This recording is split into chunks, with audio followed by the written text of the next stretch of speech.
सत श्री अकाल, नमस्कार, आदाब। पंजाबी रेडियो और पंजाबी टीवी यूएसए देख और सुन रहे सभी साथियों का स्वागत है programme beyond the headlines with Mandeep Punia में। प्रोग्राम में सीनियर पत्रकार मनदीप पूनिया जी का साथ होता है और देश विदेश के साथ जुड़ी हुई अहम खबरों पर होती है बातचीत। करते हैं सबसे पहले पूनिया जी का स्वागत। बहुत बहुत स्वागत है पूनिया जी प्रोग्राम में। जी, नमस्कार, सत श्री अकाल, आदाब। जी, सत श्री अकाल, आदाब। रुक करें खबरों का। सबसे पहले बात केरल की। केरल का नाम बदल दिया गया है, कैबिनेट ने मंजूरी दे दी है। ऐसा क्यों किया गया है? क्या नाम रखा गया है? क्या जैसे नॉमेनक्लेचर को लेकर हम एक अलग किस्म की राजनीति देखते हैं, सियासत देखते हैं, क्या इसके पीछे भी कोई खास पॉलिटिक्स है? देखिए, आज सेवा तीर्थ में पहली मीटिंग हुई। नरेंद्र मोदी ने कैबिनेट की इस मीटिंग को लीड किया। सेवा तीर्थ से मेरा मतलब है पीएमओ। पीएमओ का आपको पता होगा कि पिछले दिनों ऑफिस बदल दिया गया है। जो नई बिल्डिंग बनाई गई है उसका नाम सेवा तीर्थ रखा गया है। ये इसके बारे में हमने पिछले बुलेटिन अपने कुछ बुलेटिनों में जानकारियां भी दी थी। बड़ा अजीब है कि प्रधानमंत्री कार्यालय को सेवा तीर्थ कहा जा रहा है और वो ऐसे दिखाया जा रहा है कि कोई जैसे वहां पर बैठकर नरेंद्र मोदी कोई दैविक कार्य करेंगे, कोई छड़ी घुमाएंगे जिससे कोई देवता तुल्य चमत्कार होगा और सारे नागरिकों की जैसे वो एक छड़ी घुमाकर सेवा कर देंगे। खैर, नाम में क्या रखा है नाम में क्या रखा है इससे तो याद आया कि केरल का नाम अब बदल दिया गया है। केरल का नाम अब केरलम कर दिया गया है। इसी मीटिंग में फैसला लिया गया। इस मीटिंग में नरेंद्र मोदी, क्योंकि ये पहली मीटिंग थी, जैसा मैंने बताया कि उनको दैविक कार्य कोई करना था, उस दैविक कार्य के तौर पे तकरीबन एक तो केरल का नाम बदल कर केरलम किया गया है। दूसरा, तकरीबन रेलवे के 3 बड़े प्रोजेक्ट्स के ऊपर फैसले लिए गए हैं। उसमें बात करें तो मध्य प्रदेश, बिहार और झारखंड, इन 3 सूबों के 3 रेल प्रोजेक्ट्स के बारे में फैसले लिए गए हैं। इसमें काफ़ी अगर बात करें तो खर्चा आएगा, तकरीबन 12,000 करोड़ का खर्चा आएगा। तो हिंदी बेल्ट के लिए उन्होंने एक बड़ा गिफ्ट कह सकते हैं कि दिया है। राष्ट्रपति केरल का जो नाम है केरलम, वो बिल 2026 को संविधान के अनुच्छेद 3 के तहत केरल विधानसभा की राय के लिए भेजा जाएगा। अब देखना होगा कि जो केरल विधानसभा है वो इसके ऊपर क्या बात रखती है। हालाँकि केरल केरल विधानसभा में 24 जून 2024 को इसके ऊपर बात हुई थी। प्रस्ताव पारित हो चुका है। असल में मलयाली भाषा में केरलम ही कहा जाता है। केरल बेसिकली हिंदी और दूसरी भारतीय भाषाओं का शब्द है। तो अभी देखते हैं कि क्या बनता है। आपको याद हो 2007 में उत्तरांचल का नाम भी बदलकर उत्तराखंड किया गया था। उड़ीसा बना जब नाम ओडिशा था और उड़ीसा बाद में किया गया। ओडिशा भी 2010 में उसका नाम बदला गया था। जी, इससे आगे बढ़ें तो बात एआई समिट की करते हैं। वैसे तो एआई समिट ने बहुत सारी यादें छोड़ी, ज्यादातर नकारात्मक उसमें से थी। खैर, उसमें जो कांग्रेस के तरफ से प्रदर्शन किया गया था, शर्टलेस प्रदर्शन था, उसमें जो उनकी अगुवाई कर रहा था उदय भानु, 4 दिन की हिरासत में है। पुलिस ने उसको ही पूरा मास्टरमाइंड बताया है और कांग्रेस ने कहा है कि ये गिरफ्तारी मोदी की सनक का नतीजा है। अभी इस पर पॉलिटिक्स चलेगी।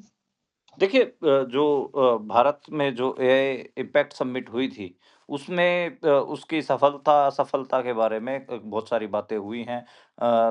एक एनालिसिस पूरा मेरा भी इसमें है कि एआई के विस्तार के मामले में भारत काफ़ी पीछे पिछड़ रहा है। या फिर मैं ये कहूँ कि अगर कुछ कुछ ही मुल्क हैं जो एआई की गति से कदम-ताल कर पा रहे हैं। एआई स्कोर भी आप देखेंगे तो उसमें सबसे बेहतर एआई स्कोर अमेरिकन्स का है। उसके बाद चाइना है, और भी कई हैं। हालाँकि जो भारत है वो बाकी जो थर्ड वर्ल्ड कंट्रीज़ है उनमें ठीक ठीक पोज़ीशन पर है, लेकिन अभी कोई अच्छी स्थिति में नहीं है। ख़ैर, एआई इम्पैक्ट समिट के दौरान आपने एक खबर और सुनी थी कि यूथ कांग्रेस के कार्यकर्ताओं ने शर्ट निकालकर पीएम इज़ शेमलेस के नारे लगाए थे और उनकी जो टी-शर्ट थी वो उनके उल्टी तरफ यानी कि अंदर की तरफ नरेंद्र मोदी की फ़ोटो छपी हुई थी और उसमें नरेंद्र मोदी शेमलेस लिखा हुआ था। तो उसी को लेकर उस समय गिरफ्तारियाँ हुई।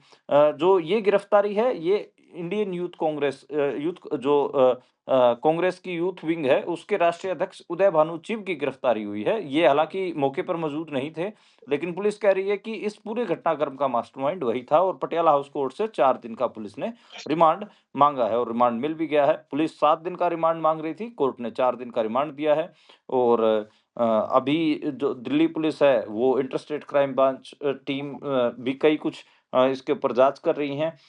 बड़ी हैरानी है कि अखबारों को और पुलिस इस पूरे घटनाक्रम में जो ये कांग्रेस के कार्यकर्ता थे, इनके पास जो टी-शर्टें थी, उनको एक हथियार के तौर पर दिखा रही है। मैं देख रहा था कल बहुत सारे गोदी मीडिया के चैनल ये चला रहे थे कि अ आरोपी पकड़ा, जिसने जो हुआ था शर्टलेस, मु उसकी गाड़ी से उसकी टी-शर्ट भी बरामद, जो पहन कर गया था। तो पता नहीं टी-शर्ट पहन कर जाना और उसको निकाल देना कितना बड़ा क्राइम हो गया। ख़ैर पीएम इज़ कॉम्प्रोमाइज़ लगातार उन यूथ कांग्रेस के नेताओं ने नारे लगाए थे। ख़ैर अब जो उदय भानु चिब हैं, उनकी जो अ, अगर बात करें तो अब गिरफ्तारी हो रखी है, देखते हैं कब तक वो बाहर आते हैं। और इसमें जो प्रदर्शनकारी थे नरसिम्हा यादव, कुंदन यादव, कृष्ण हरि, अजय कुमार, ये सब गिरफ्तार किए जा चुके हैं। जी। उधर झारखंड के चतरा में एक एयर एम्बुलेंस क्रैश हो गई। 7 लोगों की मौत की खबर भी आ रही है। बेशक बहुत ही दुखद खबर है ये। हाँ, आज एयर ट्रैफ़िक को लेकर काफ़ी दुखद खबरें भारत से आई हैं। पहली खबर अगर बात करें झारखंड के चतरा से तो एयर एम्बुलेंस थी, वो क्रैश हुई और 7 लोगों की मौत हुई है। रांची से दिल्ली लेकर आ रहा था जो मरीज़ था उसको रांची से दिल्ली लेकर विमान आ रहा था। टेक ऑफ के 20 मिनट बाद ही संपर्क टूट गया और ये इतनी बड़ी घटना का हुई है। बेसिकली रेड बर्ड कंपनी का बीचक्राफ्ट किंग एयर बी-90L एयर एम्बुलेंस था और ये जो सोमवार शाम 7:11 पर रांची से इस फ्लाइट ने उड़ान भरी थी और 7:34 पर एयरक्राफ्ट का कम्युनिकेशन टूट गया। थोड़ी देर बाद चतरा के समरिया के जंगलों में जो ये फ्लाइट है क्रैश हुई दिखी। उसमें प्लेन में कैप्टन विकास भक्त, कैप्टन सबराजदीप सिंह को-पायलट, जो को-पायलट हैं ये अमृतसर से हैं, सबराजदीप सिंह। संजय कुमार जो मरीज़ थे, अर्चना देवी परिजन, ध्रुव कुमार और ये विकास कुमार डॉक्टर भी एक उसमें मौजूद थे और एक मेडिकल स्टाफ, ये 7 लोगों की मौत हुई है। और आज ही इस जो ये मरीज़ थे इनको दिल्ली ले जाने के लिए 8 लाख रुपए में ये एयर एम्बुलेंस बुक की गई थी, लेकिन सिर्फ़ जो मरीज़ ही नहीं बल्कि उनके साथ 6 लोगों की और मौत हुई, 7 लोगों की मौत इस पूरे घटनाक्रम में हुई है। हम बात कर रहे थे एयर ट्रैफ़िक के बारे में। अंडमान में भी अंडमान के समुद्र में एक हेलीकॉप्टर की क्रैश लैंडिंग हुई है। तकनीकी खराबी के कारण पवन हंस कंपनी के हेलीकॉप्टर की क्रैश लैंडिंग हुई। हालाँकि जो उसमें सवार थे वो सारे सुरक्षित हैं। 7 लोग थे, 3 महिलाएँ, 3 पुरुष और 1 बच्चा। और ये आज सुबह साढ़े 9 बजे के आसपास ये जो हेलीकॉप्टर था वो क्रैश हुआ था। लेकिन समुद्र में और एक सावधानी के कारण कहीं न कहीं ये सातों लोग बच गए हैं। स्पाइस जेट की फ्लाइट की भी आज इमरजेंसी लैंडिंग करनी पड़ी। उसके उड़ान के दौरान उसके इंजन में खराबी हुई। दिल्ली से लेह ये फ्लाइट जा रही थी और तकरीबन 150 सवारियाँ इसमें सवार थी। तो इमरजेंसी लैंडिंग के बाद सेफ लैंडिंग हुई और कॉकपिट में मतलब एक बार तो ये लगा कि कॉकपिट में किसी तरह का आग का मामला है, लेकिन कोई किसी किस्म की आग कॉकपिट में नहीं लगी थी। सभी यात्री सुरक्षित रहे और थोड़ा रेस्टलेसनेस हो गई थी, बेचैनियाँ हो गई थी, लेकिन उसके बाद ठीक-ठाक जो लोग थे उनको उतार लिया गया। जी। उधर शंकराचार्य मुक्तेश्वरानंद जो हैं, उनको गिरफ्तारी का डर है। उनको यौन शोषण के केस में फंसाया जा रहा है। हाँ, बिल्कुल आपने कहा कि हिंदू धर्म में जो सबसे बड़ा पद होता है वो शंकराचार्य का पद होता है और शंकराचार्य ने जब से योगी आदित्यनाथ के खिलाफ या सर हुकूमत के खिलाफ अपनी बात रखी है, उसके बाद ही हम देख रहे हैं कि शंकराचार्य के ऊपर अलग-अलग किस्म के अटैक किए जा रहे हैं। शंकराचार्य ने जो बातें की वो हिंदू धर्म सम्मत के अनुसार बातें की थी, लेकिन जो हुकूमत होती है वो बेसिकली किसी धर्म को तो मानती नहीं है, वो मानती मानती है जी हुजूर की। आप कितने बड़े चमचे हैं, चाहे किसी भी पद पर क्यों ना हो, उसको उससे हुकूमत तय करती है कि आपके साथ कैसा सलूक किया जाएगा? अगर आप चमचे नहीं हैं, एक आप नागरिक के तौर पर आप हुकूमत से बात करना चाहते हैं, अपने हक-हकूकों के ऊपर बात करना चाहते हैं, तब फिर हुकूमत आपसे उस तरीके से पेश आती है। ख़ैर हिंदू धर्म के सबसे बड़े पद पर बैठे व्यक्ति का लगातार निरादर उत्तर प्रदेश में हो रहा है। उनके ऊपर बहुत घटिया किस्म की एक फ़ेक एफआईआर भी दर्ज करवाई गई। उसमें एक आदमी आशुतोष पांडे नाम के भी एक आदमी का ज़िक्र आ रहा है। जो वहाँ पर लोगों को लगातार कह रहा है कि आप भी रेप उसकी ऑडियो भी वायरल हो रही है। कैसे वो एक व्यक्ति को फ़ोन करके कह रहा है कि आप अपनी बेटियों से कहिए कि वो शंकराचार्य के ऊपर रेप केस का मुकदमा दर्ज करवा दे और हम आपको इसके लिए बढ़िया पैसे देंगे। तो वो फ़ोन रिकॉर्डिंग भी आ गई है और अ, आशुतोष महाराज ये सब कर रहे हैं। ख़ैर ये मतलब हुकूमत ये ऐसा करती है और हुकूमत अब पूरी पूरी तरीके से देख रहे हैं कि शंकराचार्य के पीछे पड़ी हुई है। ये बड़ा अजीब है कि किस तरह धर्म के अगर हिंदू धर्म के सबसे बड़े पद पर बैठे व्यक्ति को बेइज़्ज़त करने की कोशिश हुकूमत कर रही है। सरकार लगातार शंकराचार्य को प्रताड़ित कर रही है लेकिन कोई भी हिंदू धर्म के मतलब अगर कहें कि कोई मूवमेंट दिख नहीं रहा है, ये बेचैनी दिख नहीं रही है। ख़ैर मुझे लगता है कि लोगों को समझना चाहिए कि एक ऐसे व्यक्ति आपको मैं हैरान करने वाली बात बताता हूँ, जो शंकराचार्य हैं अविमुक्तेश्वरानंद, वो सिर्फ़ वो खुद एक ब्राइट आदमी नहीं है, वो ब्राइट स्कॉलर नहीं है बल्कि उनके जो शिष्य रहे हैं, वो भी बहुत बड़े-बड़े लोग रहे हैं। आपको तो हैरानी होगी जो प्रोफ़ेसर जीडी अग्रवाल थे, जो आईआईटी में प्रोफ़ेसर होते थे, वो भी उनके शिष्य रहे हैं और आपको पता होगा कि अपने आखिरी गंगा के लिए आमरण अनशन करके जीडी अग्रवाल ने अपना दम तोड़ दिया था। 100 दिन तक वो भूख हड़ताल पर रहे थे गंगा की सफाई के मामले को लेकर। तो अविमुक्तेश्वरानंद का अगर आप इतिहास देखेंगे, उनके शिष्यों का भी इतिहास देखेंगे तो आप पाएँगे कि उन्होंने हिंदू धर्म के लिए बहुत गौरवमयी काम किए हैं। लेकिन परेशानी की बात ये है कि अब हुकूमत उनको उनको रडार पे लिए हुई है और उनको लगातार परेशान कर रही है। जी, इससे आगे बढ़े तो बात आरएसएस मुखी मोहन भागवत की करते हैं। आरक्षण को लेकर कोई बात कर रहे हैं वो। देखिए आपको थोड़ी हैरानी होगी आरक्षण के ऊपर आरएसएस के जो मुखिया हैं, जो बयानबाज़ी कर रहे हैं, आप पाएँगे कि इतिहास में देखेंगे तो एकदम से उससे उलट वो स्टैंड लेते दिख रहे हैं। आरएसएस का आप पाएँगे कि आरएसएस अपने पुराने समय में आरक्षण के खिलाफ बोलता रहा है, लेकिन इस बार मोहन भागवत ने कहा है कि आरक्षण को अगर 200 साल भी देना पड़े तो सही क्योंकि उन्होंने 2000 साल तक भेदभाव सहा है, फिर भी देश से गद्दारी नहीं की। यानी कि दलित समुदाय को और ओबीसी समुदाय को को आरएसएस से जोड़ने के लिए उन्होंने ये स्टेटमेंट दी है, ये साफ झलक रहा है। आरएसएस मुखी उत्तराखंड में थे और वहाँ पर हिमालयन कल्चर कल्चर सेंटर में आयोजित एक गोष्ठी में उन्होंने ये बात कही है। आरएसएस हालाँकि आरक्षण का विरोधी रहा है, वो आपको और हमको भी पता है कि जब अम्बेडकर आज़ादी के बाद अम्बेडकर इस सब के ऊपर काम कर रहे थे, तब ऑर्गेनाइज़र में लिख के आरएसएस लगातार अपन कहें कि आरक्षण का विरोध कर रहा था। आरएसएस यहाँ तक कि जो वर्ण व्यवस्था है कि भई कर्म के आधार पर जाति के आधार पर ही कर्म डिसाइड हो, उसका भी समर्थक रहा है और वर्ण व्यवस्था को तोड़ने की जब बात हो रही थी 20वीं सदी में, उस समय भी आरएसएस मुखर विरोधी था। ख़ैर ये बड़ा मामला है और इसमें ये बात नहीं है कि ये जो आरएसएस है वो कोई उदार हो रहा है। वैसे एक इसमें कमाल की बात ये है कि जो आरक्षण है उसके ऊपर आरएसएस ऐसे दिखा रहा है कि जो ये आरक्षण मिल रहा है, रिज़र्वेशन मिल रहा है, ये आरएसएस दे रहा है दलितों को।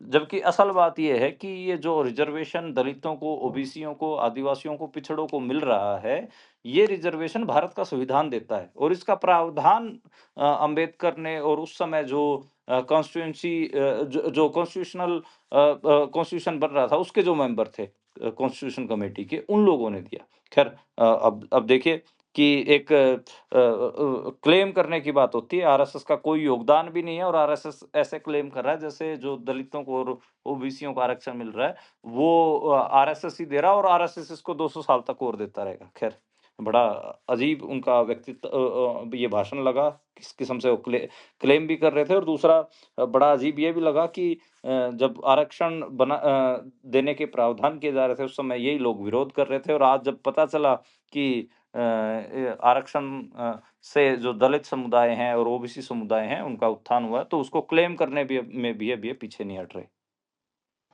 जी, इससे आगे बढ़े तो बात हमारे नेबर हरियाणा की करते हैं। हरियाणा विधानसभा में कांग्रेस ने पैदल मार्च किया तो हंगामा हो गया। सीएम बोल रहे हैं कि किसी दूसरी जगह जाओ, हुड्डा कुछ और जवाब दे रहे हैं। वैसे किया क्यों था ये पैदल मार्च? देखिए, आज हरियाणा विधानसभा में बजट सेशन का तीसरा दिन था और काफ़ी हंगामेदार आज का दिन रहा है। नायब सैनी ने जो अगर बात करें कि भूपेंद्र हुड्डा और उन्होंने जो प्रदर्शन किया, उसके ऊपर सवाल उठाए, उसको गलत भी कहा, लेकिन कहीं न कहीं हुड्डा ने कहा कि मैं आपकी तसल्ली करवा दूँगा, आप बैठिए। थोड़ा आपको और भी मैं एक हैरान करने वाली खबर बताता हूँ। जो कांग्रेस ने प्रदर्शन किया, कांग्रेस के विधायक थे और leader of opposition Bhupendra Hooda थे। ये पैदल मार्च करके आज जा रहे थे तख्तियाँ लेकर विधानसभा में। इसी दौरान एक थोड़ा-सा जाम लग गया। उस जाम में अगर बात करें तो हाई कोर्ट के एक जज की कार फँस गई। कुछ कुछ मिनट वो हाई कोर्ट के लिए लेट हो गए। उन्होंने डीजीपी को तलब कर लिया और डीजीपी को पूछा कि प्रदर्शन करने की परमिशन किसने दी? यानी कि जो हाई कोर्ट के जज हैं, वो जो चुने हुए एमएलएज़ हैं, वो पैदल-पैदल जा रहे हैं, उसकी वजह से 5 मिनट लेट हो जा रहे हैं, उसके ऊपर वो भड़क जा रहे हैं। तो आप सोच के देखिए, अगर आम लोग विधायकों के प्रदर्शन के ऊपर ये हो रहा है, जबकि वो सड़क के किनारे से जा रहे थे। अगर आम लोग आप मानकर चलिए कि अगर कोई प्रदर्शन के लिए उतर आएँ, तो फिर इनका रुख क्या होगा? तो ये एक मामला रहा और जस्टिस संदीप मोदगिल का नाम बताया जा रहा है, जिसने डीजीपी तक को तलब कर लिया लेट होने पे। जो बात करें, जो विधानसभा में ये पहुँचे कांग्रेस के विधायक, कई सारे सवाल थे इनके इनके एक तो हरियाणा में एचपीएससी का मामला चल रहा है, रोज़गार नीतियों को लेकर मामला चल रहा है, उसको लेकर था। इसके अलावा बुढ़ापा पेंशन काटी जा रही है, उसको लेकर था, और भी कई ऐसी मुद्दे थे जिनको लेकर कांग्रेसियों ने कहीं न कहीं ये मार्च किया था। और उसका परिणाम देखिए कि बीजेपी भी कह रही है कि आप ऐसे मार्च कैसे कर सकते हैं, और जज भी कह रहा है कि इनको परमिशन किसने दे दी। तो क्या प्रोटेस्ट करना भारत में कोई ऐसे गुनाह होता जा रहा है? वो तो आपने देखा ही, एआई समिट में जो यूथ कांग्रेस के जो लड़के थे, नौजवान थे, उन्होंने तो पीसफुल नॉन वायलेंट प्रोटेस्ट था। उन्होंने सिर्फ अपने टी-शर्ट उतार के उसके अंदर जो छपी हुई तस्वीर थी मोदी की, पीएम इज़ कॉम्प्रोमाइज़, वो तस्वीरें ही दिखाई थी, उनको भी जेल में डाल दिया। यहाँ ये विधायक लीडर ऑफ अपोजिशन चुपचाप पैदल-पैदल जा रहे हैं, इनके प्रोटेस्ट के ऊपर ही हाथ में तख्तियाँ हैं, इनके ऊपर ही सवाल उठाए जा रहे हैं। तो फिर मतलब मैं तो ये समझना चाहूँगा कि जो मौके की हुकूमत है, वो किस किस्म का कैसे चाहती है कि कैसे लोग अपनी आवाज़ उठाएँ।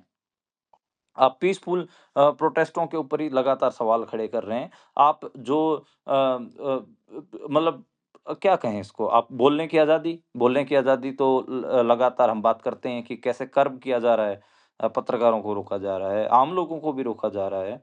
और अब देखिए कि जो प्रदर्शन के विरोध में, मतलब जो चीज़ खुद हुकूमत के विरोध में की जा रही है, उसी के विरोध में अब हुकूमत एक पूरा मामला तैयार कर रही है, और बड़ा अजीब लग रहा है। ख़ैर, पता नहीं इस पूरे मामले में क्या होगा।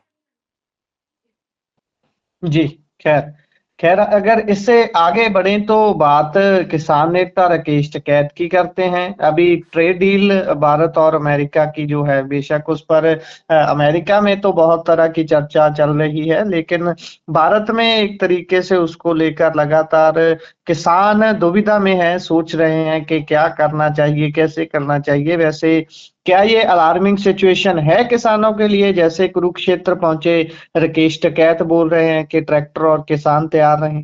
देखिए, मैं आपको बताऊँ कि जो सीएम नायब सैनी हैं कुरुक्षेत्र में, उनका घर है। उनके घर का घेराव वहाँ पर ऑलरेडी किसान कर रहे हैं। 23 फरवरी से शुरू हुआ है, आज दूसरा दिन है, कल 25 को तीसरा दिन होगा। तो 3 दिनों का किसानों ने घेराव की कॉल दी हुई है। राकेश टिकैत भी वहाँ पहुँचे और उन्होंने बताया कि 10 मार्च से लेकर 13 अप्रैल तक तकरीबन 40 दिन तक पूरे देश में किसान महापंचायत करेंगे और इस ट्रेड डील के विरोध में महापंचायतें किए जाएँगी। बेसिकली अगर बात करें तो जो किसान संगठन है, वो चाह रहे हैं कि एक बार जो अमेरिका और भारत की जो ट्रेड डील है, उसके बारे में हर जगह प्रचार हो। इसलिए प्रचारात्मक जो प्रोग्राम है, किसान यूनियनें कर रही हैं। जो महापंचायतें होंगी, उनमें यही समझाया जाएगा किसानों को कि बेसिकली जो ट्रेड डील है, इससे किसानों को क्या नुकसान होगा। नुकसान के बारे में हम कई बार बात कर चुके हैं। इसमें सोयाबीन के किसानों के ऊपर सबसे ज़्यादा मार पड़ेगी।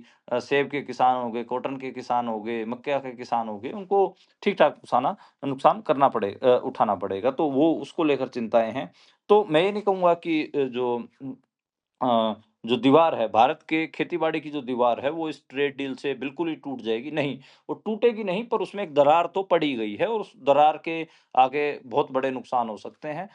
जब दीवार में पहली दरार गिरती है, तो उसके बाद आपको पता ही होता है कि आगे की स्थिति क्या होनी है। तो ये ट्रेड डील हम ये कह सकते हैं कि भारत की किसानी की में पहली दरार जैसा काम कर रही है। जी। तो आगे बढ़ें तो बात मोहाली की करते हैं। मोहाली में एक सरपंच रिश्वत मांग रहा था। थोड़ा आपको हैरानी होगी कि गांव देवीनगर अबरावा जो गांव पड़ता है, उसके सरपंच गुरचरण सिंह हैं, वो 50,000 रुपए रिश्वत मांगने के आरोप में आज गिरफ्तार किए गए हैं। पंजाब विजिलेंस ने गिरफ्तार किया है और जो गिरफ्तार किए गए हैं, वो भी आपको थोड़ा हैरानी होगी कि ट्रैक्टर छुड़वाने के नाम पे वो पैसे मांग रहे हैं। पहले उन्होंने जो रिश्वत थी, वो 1 लाख रुपए रिश्वत मांगी थी और बाद में 50,000 रुपए में उन्होंने बात कहें तो कि वो राज़ी हुए। जो लोग थे जिनके ट्रैक्टर पुलिस ने ज़ब्त कर रखा था, उन्होंने विजिलेंस में शिकायत दे दी थी, उसके बाद उनको गिरफ्तार कर लिया गया। अब ये पूरा मामला आपको थोड़ा जो रूरल एलीट है, यानी कि गाँव का जो धन्नाड़ चौधरी है या सरपंच है, जो भी है, या पंचायती किस्म के जो आदमी हैं, जिनको हम मोतबार बंदे भी पंजाबी में बोल देते हैं, उनकी स्थिति क्या बन गई है? उनकी स्थिति ये हो गई है कि पुलिस अगर किसी के ऊपर कोई कार्रवाई करती है, तो गाँव के आम आम लोग उन लोगों के पास जाते हैं। वो मोतबार बंदे जाके पुलिस वालों से बात करते हैं और पुलिस वाले उनको कहते हैं कि आपा इस मामले को कॉम्प्रोमाइज़ करवा लेते हैं, इतने पैसे लगेंगे। और वो अपना कट आगे जोड़कर उसमें आगे बता देते हैं। मान लीजिए कि किसी थाने का मामला है, पंजाब की हालत मैं बता रहा हूँ और ये हरियाणा की हालत भी है। कमोबेश ये ऐसा सा नुक्ता हर एक जगह लागू हो चुका है। तो जो गाँव में पहले जिनको ये माना जाता था कि भई पंचायती बंदे हैं, मोतबार बंदे हैं, ये तो न्याय ही करेंगे। और भारत में तो ये कहावत भी रही है कि पंच के मुँह से परमेश्वर बोलता है। ये आपको याद होगा, मुंशी प्रेमचंद की कहानी भी थी। ख़ैर तो वैसी अब स्थिति नहीं रही है। जो जिस पंच के मुँह से परमेश्वर बोलना चाहिए था, आजकल वो पुलिस वालों की भाषा बोलता है। पुलिस वालों ने ट्रैक्टर को आप देखिए कि ज़ब्त किया, किसान के ट्रैक्टर को। उसके बाद समझौता करवाने के लिए, ट्रैक्टर छुड़वाने के लिए जब सरपंच के पास लोग जाते हैं, तो वो सरपंच कहता है कि वो पुलिस वाले तो 1 लाख रुपए माँग रहे हैं। और कहता नहीं, नहीं, कोई नहीं, तुम्हारी मैं 50,000 में सेटिंग करवा देता हूँ। ख़ैर इसमें अब देखिए कि चालाकी क्या होती है। इसमें गिरफ्तार कौन हुआ? सरपंच। पुलिस थाने वाले रुक गए। अरे भाई, ट्रैक्टर छुड़वा रहा था तो, और वो रिश्वत की जो बात है, वो उसमें फिर पुलिस थाने के लोगों को, पुलिस वालों को क्यों नहीं गिरफ्तार किया जा रहा? ये भी एक बड़ा क्वेश्चन है। तो आप जो रूरल पॉलिटिक्स है, जिसको हम बोलते हैं कि गाँव पेंडु जो पॉलिटिक्स है, गाँव की जो पॉलिटिक्स है, वो लगातार डिग्रेड होती जा रही है। मैंने जब जीरा शराब फैक्ट्री का जब मोर्चा चल रहा था, उस समय एक पूरा बड़ा लेख भी लिखा था कि कैसे पंजाब में, हरियाणा में जो रूरल एलीट्स हैं, उनकी जो वॉइस है, जो उनकी आवाज़ है, वो खत्म होती जा रही है। उसका कारण ये था कि जो जीरा शराब फैक्ट्री थी, उसमें आस-पास के 20-25 गाँव थे, उन गाँव में एक भी आदमी ऐसा नहीं था, एक भी सरपंच ऐसा नहीं था जो ये चाहता था कि ये वो फैक्ट्री लगे, लेकिन किसी की भी सुनवाई हो नहीं रही थी। तो मैं ये पा रहा था कि पॉलिटिकली जो रूरल एलीट है वो इरेलीवेंट होता जा रहा है। और उसकी जो डिग्रेडेशन हुई है, पॉलिटिकल डिग्रेडेशन हुई है, उसमें उसका खुद का भी हाथ है, जो उसने इस किस्म के दलाली के काम करने शुरू किए, चमचागिरी के काम शुरू किए, तो उसका भी बड़ा रोल है। अब आप कहेंगे कि रूरल पॉलिटिक्स में एक आवाज जो पेजेंट मूवमेंट है उसकी भी है, एक लेबर मूवमेंट उसकी भी बिल्कुल है। देखिए, आप जैसे ही आप चुनावी राजनीति से इतर होते हैं, तो आप पाएंगे कि जो किसान यूनियनें हैं या मजदूर यूनियनें हैं, वो ही आज के समय में जो गांव की बची खुची लड़ाइयां हैं उनको लड़ पा रहे हैं। बाकी तो जो मोतबार बंदे थे या फिर धन्नाड़ चौधरी थे या बड़े बड़े सरदार थे, कहंदे कौन थे, जिनको जद्दी सरदार भी कहा जाता है, उनकी स्थिति आप देखिए कि वो थानों में 50,000 में समझौता करवा रहे हैं, 25,000 में समझौता करवा रहे हैं। और देखिए, अब जब शिकायत हो गई, विजिलेंस आ गई, तो उसमें पुलिस वाले सेफ बच गए, गिरफ्तार कौन हुआ? सरपंच। तो रूरल पॉलिटिक्स लगातार डिग्रेड हो रही है, वो वॉइसलेस आप कह सकते हैं कि लगातार होती जा रही है। और बहुत इस डिग्रेडेशन के जिम्मेदार कहीं न कहीं खुद जो रूरल एलीट हैं, जो खुद गाँव के जो धन्नाड़ चौधरी हैं, गाँव के जो मोतबार बंदे हैं, वो खुद हैं। उन्होंने अपने आप को सिर्फ़ दलाली के काम तक मतलब सीमित कर लिया। हालाँकि स्थिति बहुत पहले ही शुरू हो गई थी। इसके ऊपर मैं हरिशंकर परसाई का एक व्यंग है जो उन्होंने लिखा था, चमचे। तो उस चमचा जो प्रवृत्ति थी, चमचों की जो फ़ौज तैयार हुई, वो हर गाँव में तैयार होती चली गई। और जो वो काफ़ी अच्छा व्यंग है, जब आपको समय मिले, मैं मेरे श्रोताओं को, दर्शकों को मैं ये कहना चाहूँगा कि अगर आप मेरी आवाज़ सुन रहे हैं, तो आप ज़रूर जीवन में समय निकाल कर हरिशंकर परसाई का जो ये लेख है, व्यंग है, जो ये स्टायर है, चमचे, ये ज़रूर पढ़ें। आप चमचा, हरिशंकर परसाई, ये 2 शब्द डालकर गूगल पे सर्च मारेंगे तो वो पूरा निकल आएगा। इवन उसकी बहुत सारे ऑडियो अनुवाद, जो ऑडियो कहानी है, ऑडियो स्टोरी है, वो यूट्यूब पे आपको मिल जाएँगी, तो ज़रूर आपको पढ़िएगा। आपको समझ में आएगा कि जो ग्रामीण पॉलिटिक्स है, रूरल पॉलिटिक्स है, वो किस वजह से इस किस्म के खड्डे में गई है कि एक सरपंच को गाँव के ही एक किसान का ट्रैक्टर छुड़वाने के एवज़ में ₹50,000 रिश्वत लेते हुए गिरफ्तार किया गया है। जी, इसी के साथ प्रोग्राम का समय यहाँ समाप्त होता है। आप जुड़े जानकारियाँ साझा की, बहुत-बहुत धन्यवाद, शुक्रिया। जी, शुक्रिया गुरप्रीत।